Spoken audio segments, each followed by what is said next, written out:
Now, if you're new on this channel here, you're going to be getting my passionate and in-depth analysis on the hottest NBA and college basketball topics. Listen, I'm a ballaholic. I'm absolutely addicted to basketball. Now, just like everybody, I've got my own opinions. But if you like opinions that are backed by facts, go ahead and hit that like button. Make sure you subscribe to the channel, but also be sure that you hit that bell notification and turn it on to all notifications. That way you'll be updated whenever I drop new videos, which is every Monday and Friday, normally at 5 or 6 p.m. Eastern Standard Time. Hey, listen, let's go ahead and get into this thing. Let me know if you can hear me in the live chat. Put a 1 up for everybody who's watching this on replay. Make sure that you go ahead and hit that like button, subscribe. If you're new to the channel, welcome to the Ballaholic Nation. Welcome to Journey with Ballaholic. I'm General Hannibal X. Let's go ahead and dive right into this because tonight, fellas, is opening night. You know what that means. Listen, we got a 1 in the chat. Perfect. Listen, we're going to go ahead and get into this thing, man, because at the end of the day, it's NBA opening night for 2021. I don't know about y'all, man, but I'm ecstatic, man. I can't wait. We've been waiting for NBA basketball for over 2 months after the bubble. Now it's time to go ahead and get this thing on. So listen, what we're going to do is I'm going to jump right into the show. Do me a favor, hold your questions to the end of the video, and then I'm going to make sure we get a lot of those answers. I'm going to try to minimize this show today. We'll probably do maybe 20, maybe 30 minutes at the most. So like I said, I'm going to breeze through this, and then we'll open it up for the last 5 to 10 minutes to be able to do some question and answer. All right, so the first game of the night, we got, listen, first of all, both games, the NBA did this amazingly well. The NBA set this up to where you've got 2 marquee matchups. You got the Golden State Warriors and the Brooklyn Nets at 7 p.m., and then on the doubleheader on TNT, you got the LA Lakers, who is getting their championship rings and hanging up their 17th banner. You got them going up against their hallway rivals, the LA Staples Center battle, the LA Clippers. So this right here, man, listen, this is what we've all been waiting for. Kevin Durant is back. Steph Curry's back. You got LeBron James, Kawhi Leonard, Paul George, Anthony Davis, Kyrie Irving. Man, the star power is here. So I don't know about y'all, man. We're going to get into this thing because I'm extremely excited for tonight's matchup. So let's start off with the first matchup. That's going to be the Brooklyn Nets and the Golden State Warriors. So what I'm going to do is I'm going to break down kind of, you know, what I'm looking forward to as far as like some keys that I'm looking for from both teams, and then also a key to how they're going to win this matchup and what both teams really need to focus on if they're going to win this matchup in tonight's series. Now, let's start with the Golden State Warriors, because for me, this is the team that's got a lot to prove, yet there's still so many question marks. We know Klay Thompson is down for the season. So how does this this young Golden State Warrior team, led by 2-time MVP Steph Curry, how do they come out tonight? I mean, listen, you got the Durantula coming back. He's coming back, and he's coming in there to make a statement. So what do they do tonight? Well, we know Andrew Wiggins, we're going to get his first real test going up against Kevin Durant tonight. That's going to be an amazing matchup. But as good as that matchup's going to be, listen, man, we got Uncle Drew and the babyface assassin about to go head to head. Kyrie Irving is back. He's healthy. Steph Curry's back. He's healthy. That matchup right there is going to go a long way to deciding who's going to win tonight's opening night matchup. Now, remember, this is a 72-game series. So even though the NBA season is not a sprint and it is truly a marathon, you want to get off to a good start because both, specifically the Golden State Warriors, they're in the West. They're without Klay Thompson, and even tonight, Draymond Green's not going to be playing. So they're in a situation where you don't really want to fall too far behind the 8 ball, especially because the West is so loaded. Kelly Oubre is going to make his Golden State regular season debut. But the biggest news for Golden State is going to be the number 3 pick in the draft, the number 2 pick in the NBA draft, the big man out of Memphis, James Wiseman. We haven't seen him all preseason. We're going to finally get to see James Wiseman in an NBA uniform on an NBA court going up against NBA competition. And he's got his hands full. DeAndre Jordan, he's not as athletic or as dominant as he used to be when he was with the Clippers, but DeAndre Jordan can still rebound and he can defend. And I think that's going to be one of the biggest keys for Golden State Warriors, not only in this game, definitely in this game, but also for the season all year, is how do they compete on the glass? When you've got a situation where Draymond Green, he's not as good as he used to be. He's still solid, but he's not as good as he used to be. You bring in a James Wiseman. The two things that he was extremely good at in college and even high school was defending the rim and crashing the glass. He's got to dominate the boards. He's got his hands full with DeAndre Jordan. And then you also got to look at, if Draymond Green is not there, who's going to step up in that starting power forward role? Are they going to switch Andrew Wiggins to the power forward to go small ball, since Kevin Durant's going to be at the starting power forward? Or are they going to go with somebody like a Marquise Chris or even a Kevin Looney? How are they going to match that up? That's going to be very interesting. I think also this is going to be one of the things to keep in mind as well. Who's going to be the second star for Golden State? That's one of the keys to look for all season long. Klay Thompson's gone. Is it going to be Andrew Wiggins? We've seen him put up 20 points per game. He was a former #1 pick in the draft. So the talent is there, but he's never really fully allowed that to mature. What about Kelly Oubre? He's had some flashes of, having some solid potential. Could it be James Wiseman? One of those three, if not Draymond Green when he's healthy, one of those four guys is going to have to step up to consistently be that #2 legitimate player for Golden State. That means carrying about a 20-point per night scoring load, because when you lose Klay Thompson, you lose a lot of offensive firepower. So it's going to be very interesting to see how do they battle on the glass, particularly with Draymond Green out and then James Wiseman getting his first taste in the NBA game. How do they battle on the glass? And then what are they going to do as far as from an offensive standpoint? Who's going to be that #2 go-to option? Those are the two things I'm looking for from Golden State. On the other end, the Brooklyn Nets, is very simple.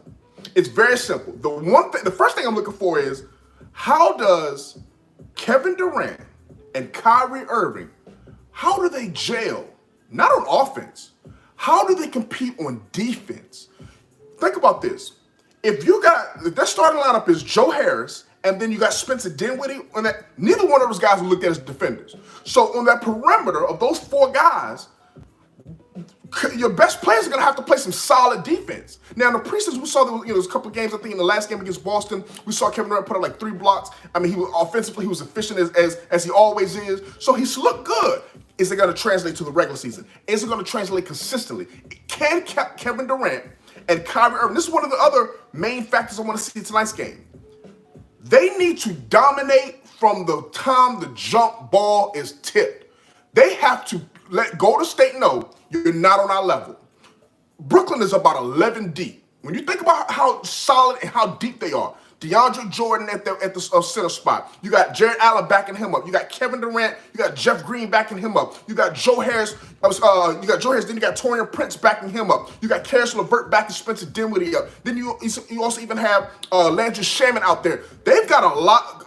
Listen, man, the Brooklyn Nets are loaded. They got a solid 10, 11-man rotation. So it's going to be real interesting to see how does this Golden State team, how do they match up? Because off the bench, even though you've got Steph Curry, let's say James Wiseman is what as we think he can be. The reality is him, Andrew Wiggins, and Kelly Oubre. After that, you get kind of question marks. Specifically with Draymond Green out tonight, you got some question marks in there.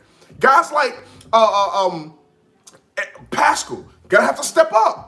Marquise Chris, gonna have to step up. Kevin Looney, Bazemore. These guys off that bench are gonna have to come to play, because I think Brooklyn's gonna go out there to try to make a statement tonight. Specifically Kevin Durant. Kyrie Irving and Steph Curry, we've seen their battles in the finals, regular season. We've seen them go head to head. So I think that matchup could almost be a wash. It's gonna be interesting to see how Steph Curry is, how efficient he is. But man, oh man, I cannot wait to see the 7-foot sniper step back on the court. That's going to be amazing to see him back against Golden State in his very first regular season game. I can't wait to see it. So my prediction for tonight's matchup between the Brooklyn Nets and the Golden State Warriors, especially because Draymond Green is not there, who would have typically been the guy guarding Kevin Durant, I'm going to be honest with you, man.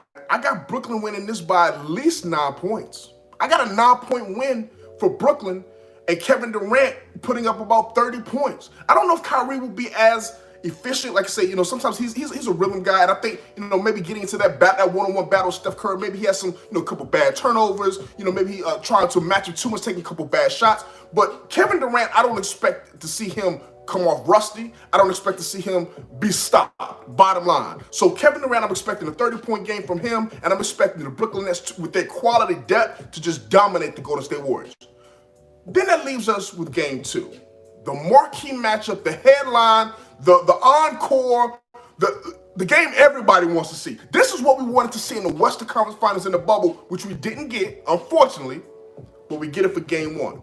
Now, when you go back to last season, we saw this as well. Game one of the season, Lakers versus Clippers. Last year, the Clippers came out, and LeBron James and Anthony Davis' very first game together during the regular season, the Clippers got them. Now, it was close going into the fourth quarter. It was tied up. I think it was 80-80, if I'm not mistaken, going into the fourth quarter, and then the Clippers just pulled away from them.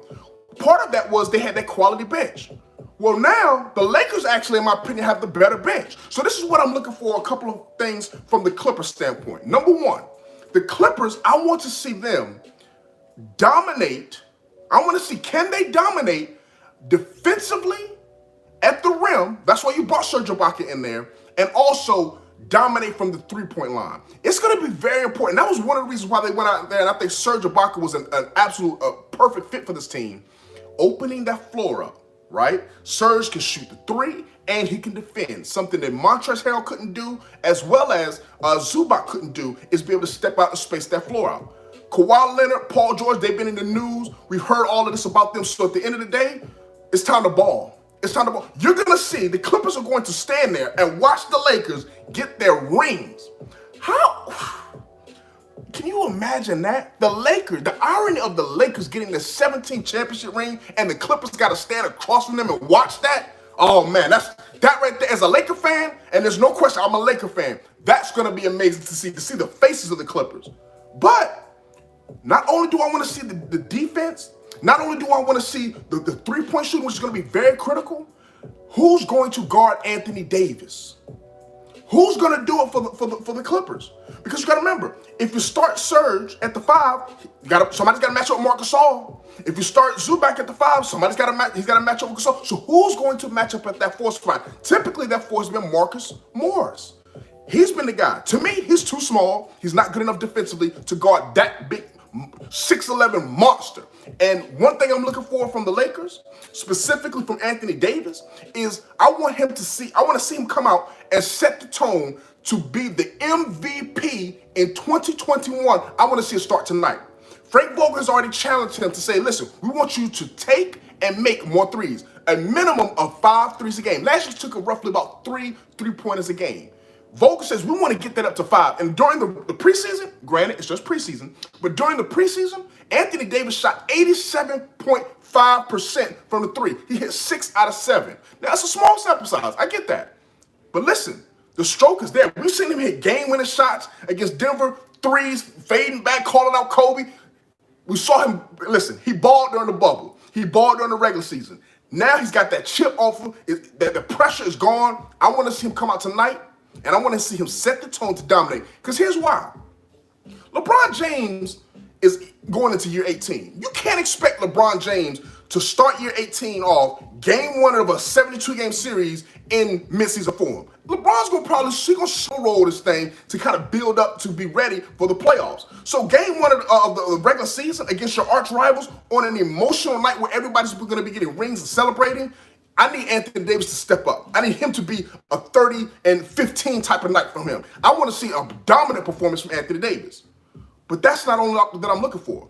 I'm looking for this Laker depth to shine and shine big. When you go out there and pick up the 6th man of the year, Montrezl Harrell, from the Clippers, and then you pick up the runner-up, Dennis Schroeder, and you've got Kyle Kuzma, and you got a young potential MIP candidate and Taylor Horton Tucker coming off the bench, I want to see this depth. I want to see the Lakers go. Now, Markieff Morris, the brother of Marcus Morris, he's not playing tonight. So one of those guys in that, as I call it, 11-man rotation that the Lakers have, one of those guys aren't there. So you still have a legit 10-man rotation from the Lakers.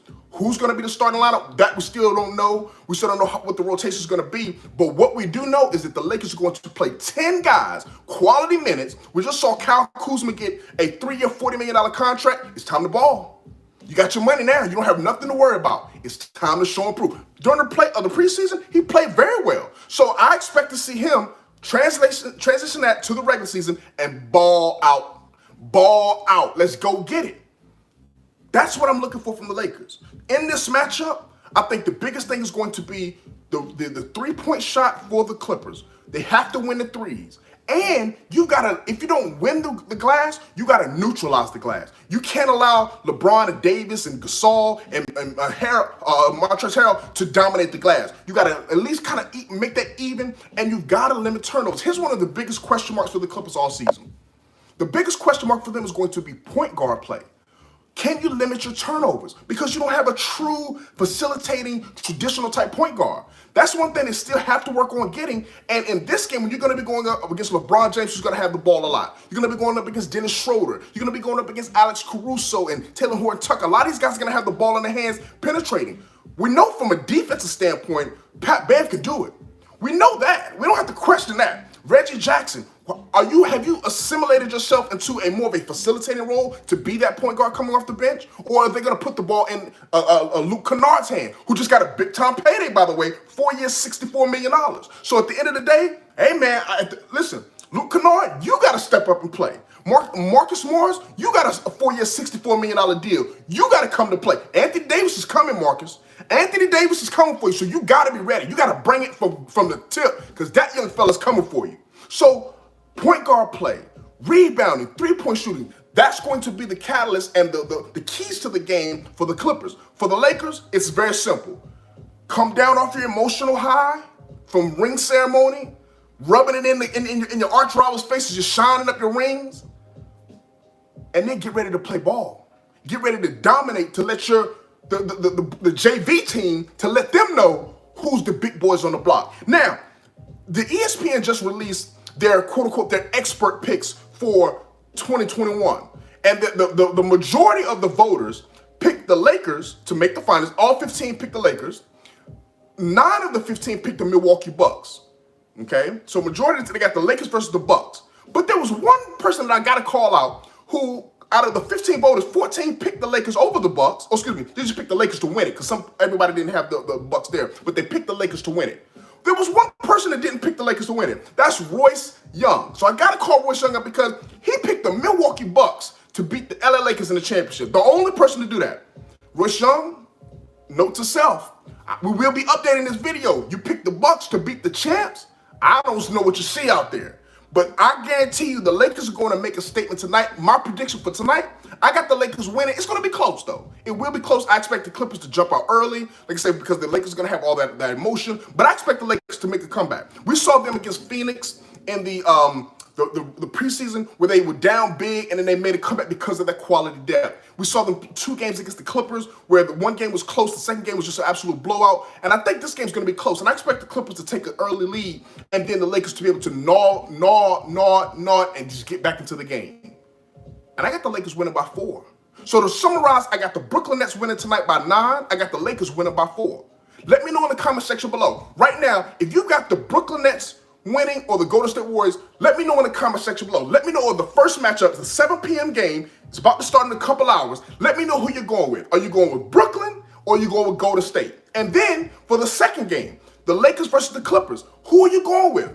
Are you going with the Lakers or are you going with the Clippers in just tonight's game? Now, we're about to get into some question and answer. But before we do, let's make sure we go ahead and get the likes up. If you haven't hit the like button, hit like. If you haven't subscribed, make sure you subscribe to the channel. Let's share this, get this out to as many people as possible. Listen, man, the best way, the free way to support the channel is simply hitting the like button. If you're watching this and you don't like this kind of video, hit the dislike button. The YouTube algorithm is really strange. And for whatever reason, whether you hit like or dislike, it just helps the algorithm. So help the algorithm, help the channel grow. Hit the like button, share this out. Let's get this to grow up. Now, let's go ahead and get into questions, man, because we want to wrap this thing up. We're at about 19 minutes now. I want to get about maybe 5 minutes of good question and answer. Only question and answers on opening night between Brooklyn and Golden State and or Lakers and Clippers. Let's open this thing up. So I see Jamel Jacobs says he's going with Brooklyn and the Clippers tonight. Okay. All right. Let's see. Ramaz says I got the Nets winning and the Lakers winning. Okay. Chris says Nets and the Lakers. Proverbs says, what do you think Kawhi's stat line is? Good question. I think Kawhi's going to go off tonight. I can see Kawhi easily putting up a 35 point, 9 rebound, 5, 6 assist game. I see Kawhi going off tonight. Kawhi has a Terminator mindset. And when he's not load managing, he's a beast. The earlier on in the season, the better he is. The later it gets to kind of wears down. He's gonna be sitting across watching LeBron, watching Anthony Davis, knowing he had a chance to join them and be getting fitted for his ring. He bypassed that to go over there with the Clippers. So now I think he's going to want some get back, and I expect to see him ball out tonight. So that's my prediction. Rich says, let's see, do you think Paul George will bounce back tonight? Man, you never know with Paul George. I think sometimes, man, I think when the bigger the spotlight, I think the smaller George gets. I don't expect Paul George to have. This would be my prediction for Paul George tonight.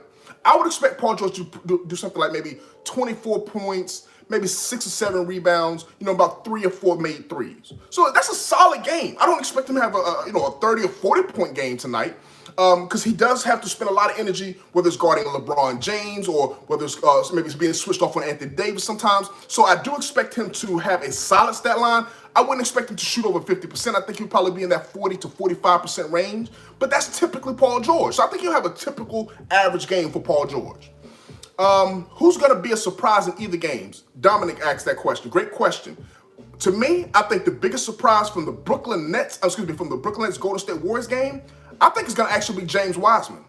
We haven't seen him. That young man there is an absolute stud, and I think he's going to show DeAndre Jordan that he's an NBA player from day one. I expect a double-double from James Wiseman. I honestly, I'll be honest with you, I would expect a 20-11 game from James Wiseman. That's high status for a rookie's game one. He would be my surprise for the first game. In the second game, I got Taylor Horton-Tucker. He's my MIP. I think he's going to get more minutes specifically in tonight's game because Markieff Morris is out, and I expect Taylor Horton-Tucker to do what he's continued to do all preseason. Now, I don't expect his numbers to be as good because he was averaging about 23 points and about 8 rebounds in the preseason. Definitely won't put up those kind of numbers, but I can easily see a solid 10, 12 points, some good defensive plays. Like, there was a play, I don't know if people actually watch preseason. There was a play where I saw Taylor Horton-Tucker guarding Kawhi Leonard, and Taylor Horton-Tucker, and Kawhi Leonard has claws. Like, his hands are like two of mine together, right? And when he grabs the ball, he grabs the ball. I saw Taylor Horton-Tucker rip it right out of Kawhi's hand. I've never seen a player do that. I've seen Kawhi do that to players. I've never seen a player do that to Kawhi. So that right there was when I was just like, whoa, hold up now. This guy, not only is he good on the offensive end, he competes on the defensive end, and he goes right at the best player. So I think Taylor Horton-Tucker's going to have a big game tonight. Big relative, everything's relative. Like I said, about 10, 12 points. But coming off the bench, 10 to 12 points for a second-year guy, I think it's going to be big for him. NP says, do you think Ibaka can clamp AD? That's a great question, but here's the problem with that. If Ibaka is guarding AD, who's guarding the center? See, that's the thing. Ibaka typically, he can play either position, so I agree.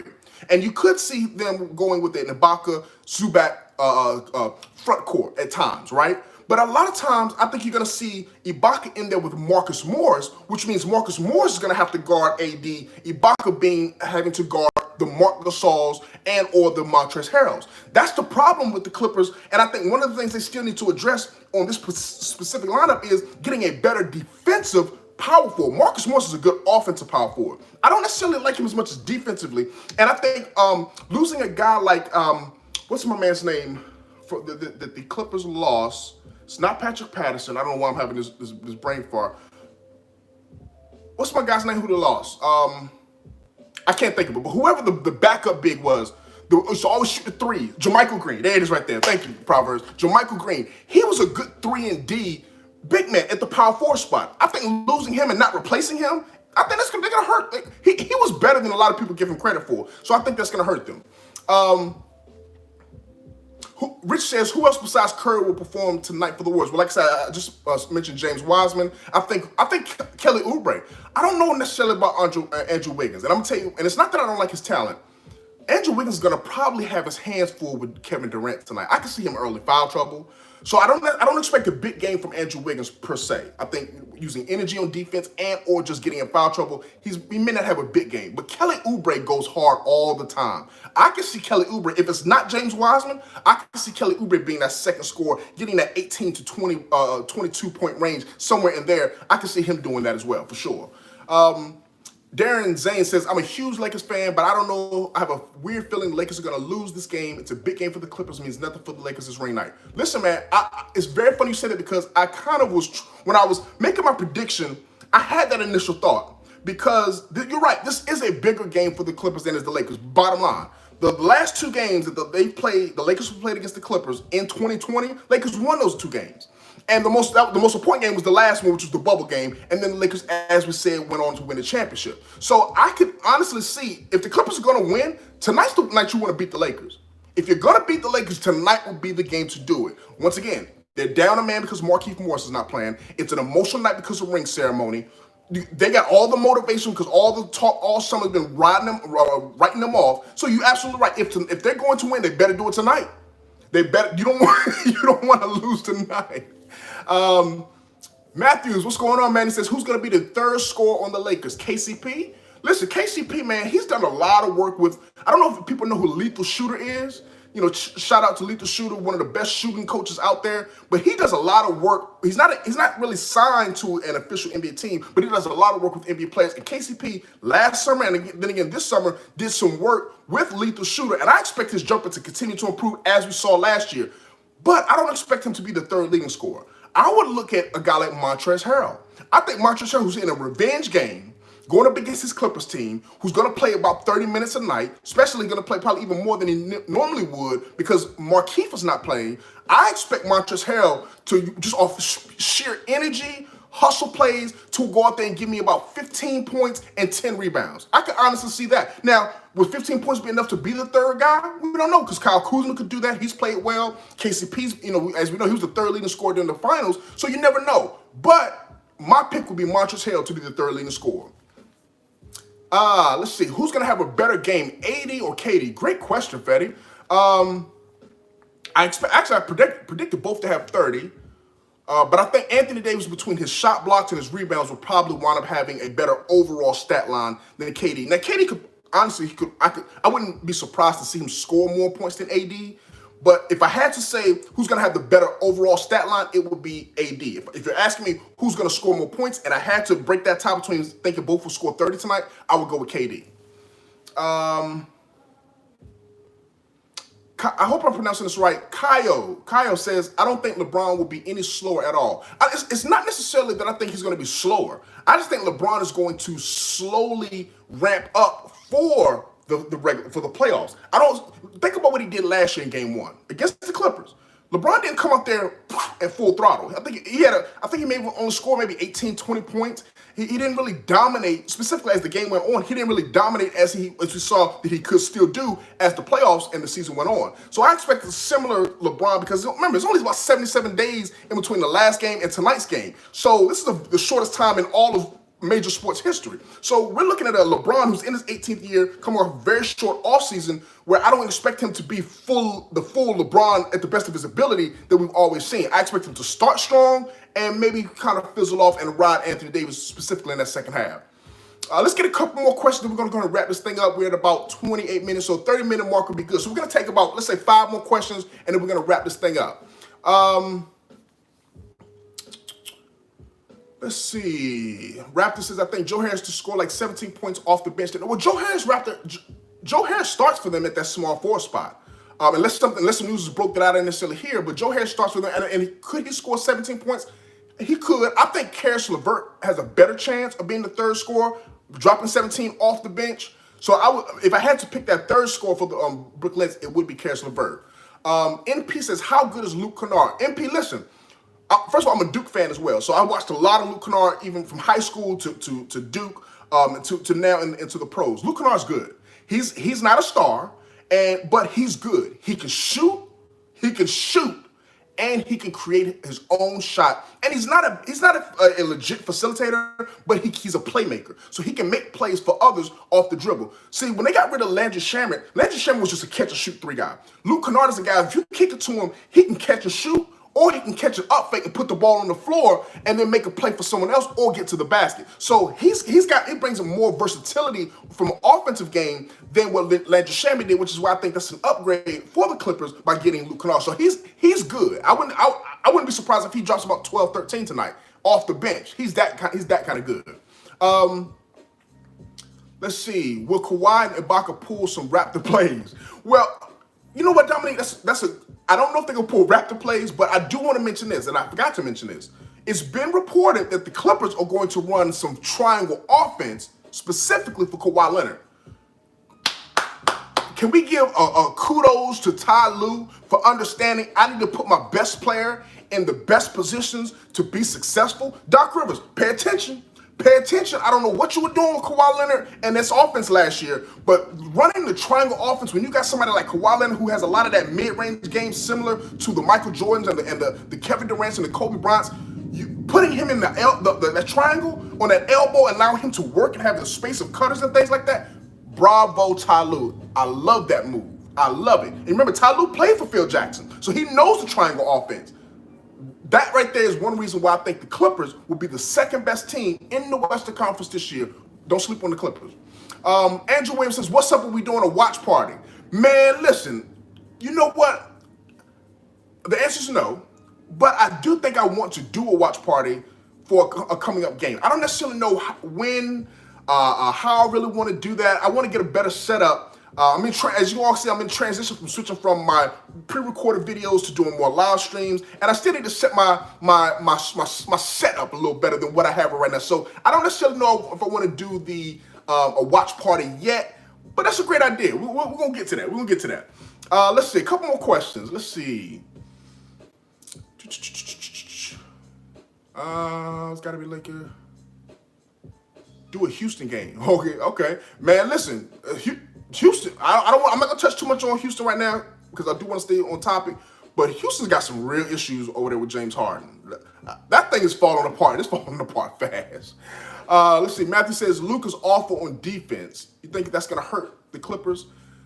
Luke he's not a defender, so good point. He's definitely not a great defender, but when you've got guys like Paul George, Kawhi Leonard, Patrick Beverley, that you can surround, Ibaka, that you can surround around him, I think that can be mitigated. And we've seen players like that. Like, for instance, a guy like J.J. Redick. When you put him around other really good defenders, you kind of camouflage his defensive deficiencies, right? And so I think Luke Kennard's not going to be as bad on defense if he's substituted in there where he is surrounded by other defenders. Now, if he's in there with Reggie Jackson and Lou Williams on the perimeter, then he's going to get toasted. But if he's got some legitimate defenders around him, he'll be all right.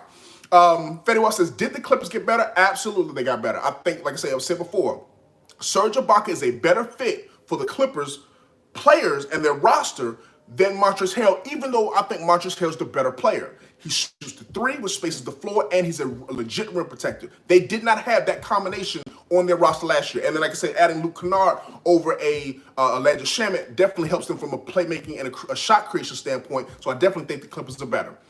Adidas, what's going on, man? What's going on? Israel, I'm not going to answer that question because we want to stick to just the Nets and Warriors questions or Lakers and Clippers questions. Let's see. We're going to take two more questions. We're going to wrap this thing up for the night because, listen, man, it's opening night. I don't know about y'all, but I got to get my drink right, get my dinner right. We got to get set up because the game's about to come on, and we're about to get to see Kevin Durant versus Steph Curry for the first time since they won championships and were fighting in the finals together in the play. Like, come on, man. Like, this is what we want to see. NBA set the schedule up so perfectly, man. Blackie Chan says, does Steph have something to prove? He absolutely does. Steph's got a lot to prove because we didn't see much of him last year. Last time we saw him, he was struggling to carry the load in the finals against the Toronto Raptors. He's got to show that, number one, he's healthy. Number two, he's still the same Steph. And then number three, that he can carry a team without other bona fide stars alongside of him. Remember, he had Klay Thompson all his career, or most of his career. He had Kevin Durant for the last couple of years. Now that both of those are gone, and even Draymond Green's out this game, he's going to be in a situation where this season he's going to really have to see what guys like LeBron James have to do in years past. Remember LeBron, when he was in 2007 trying to carry the Cavs to the finals, he didn't have any no real stars. He had, Big Z, Mo Wade. He didn't really have any legitimate talent around him back during 2007, but he carried him to the finals. Granted, it was a weaker East compared to the West, but Steph Curry, for the first time in a long time, is going to have to be basically the only guy that you can almost say is a shoe-in to be an all-star. Who else can you shoe-in to be an all-star for Golden State? Nobody. So this is going to be a real big year, and I think he's going to step up to the challenge from an offensive standpoint. He's never been an elite defender, but I think Steph Curry is going to be an amazing this year. I mean, as he always is, right? Tavisha says, I just got here. Who do you think is going to win the game? So my prediction, Tavisha, was I got Brooklyn Nets winning by 9, and I got the Lakers winning by 4. That's my prediction for tonight's game. Who do you have? Let me know in the comment section. Who do you have? Let's see. Raptor says, I think the Warriors will upset the Nets by like 6. Okay. Andrew Williams says, thoughts on Kuzma's extension? Great question. I love it. I love it for both him, because number one, he now could play knowing he's got generational wealth to secure for his family. For the next 3 years, he's getting $40 million, man. Listen, a lot of times we see these ridiculous contracts, $250 million contracts, and we kind of forget that $40 million is a lot of money. When a young guy like him is getting $40 million, that's life-changing money. So it's roughly about $13 million a year, so it's great for the Lakers, and it's also great for him. I loved it from both sides. LeBron loved it, Anthony Davis loved it, Kuzma loved it, and I think from what I understood, he had to come down off his offer price, because if you look at some of the other guys out there, guys like what's his name? Was it Markelle Fultz? I think got a 4-year deal. Luke Kennard got a 4-year deal. What's his name? Who's the other guy that just got a 4-year? It was a couple of young guys all just recently got like 4-year deals, extensions, and Kyle Kuzma got the smallest deal of all of them. So from a financial standpoint, it was a big win for the Lakers. And like I say, Kuzma, it secures his financial future. And he'll still be young enough in 3 years to hit the open market if he wants to make a lot more money if he's able to perform well. So we'll take one more question. We're going to wrap up the night. Who's got the best question for me to wrap this thing up? Hold on. MP said, bro, Kuzma is barely an NBA level player. That brother stinks. Come on, MP. Don't do him like that. Think about this. How could you say Kuzma stinks? Where his first year in the NBA, he averaged 18 points per game. His second year, where he's playing with LeBron James, he's averaging 16 points a game.